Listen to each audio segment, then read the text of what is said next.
İran'dan geliyorum, yol bayağı kapalı. Çok rezil olduk, zincirlerimiz kırıldı.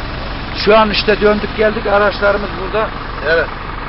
Röportaj verelim baba. Bağlı. Trabzon'dan geldik, 3 günde beri burada mahsur kaldık. Karayolları çalışmıyor gördüğün gibi. Arabalar dağlarda perişan. Arkadaş burada. Biz de burada. Kaç gündür burada mahsur? 2 gündür aynı bu şekilde kaldık. Ağamdan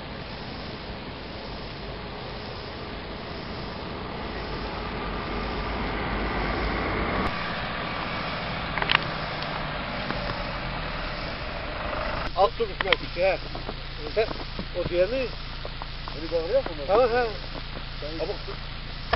Şu anda Bingöl merkeze 15 kilometre uzakta karla mücadele ekiplerinin çalışmalarını yerinde izlemek için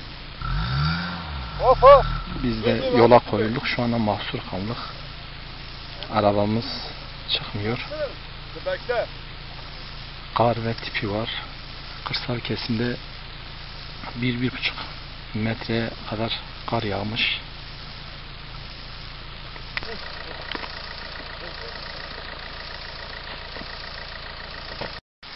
Şu anda merkeze bağlı Yamaç Gökdere grup yolundayız. Karla mücadele ekiplerinin çalışmalarını yerinde izlemek için yola koyulduk.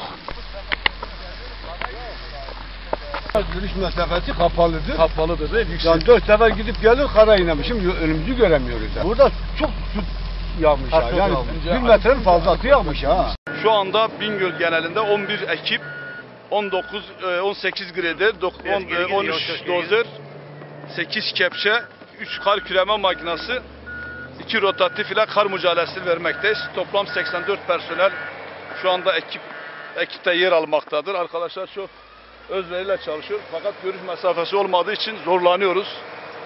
Tam istediğimiz şekilde de çalışamıyoruz. Kar çalışması devam ediyor.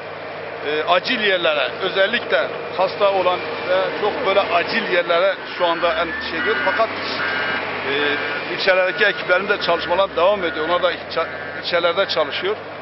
Merkezde de böyle grader, dozer, rotatif her türlü araçı seferber etmiş çalışıyoruz. Çalışmalar devam ediyor. 1,5'tan 1,5 metre kar var. He. Çok fazla. Zaten bak şuna bak metre olur. Bak al bakın örtüyü görüyor musun? Bak. Şu anda yolun zemini. Bak yolun zemini. Şu anda normal 2 metre yakın kuşa bak kar var burada.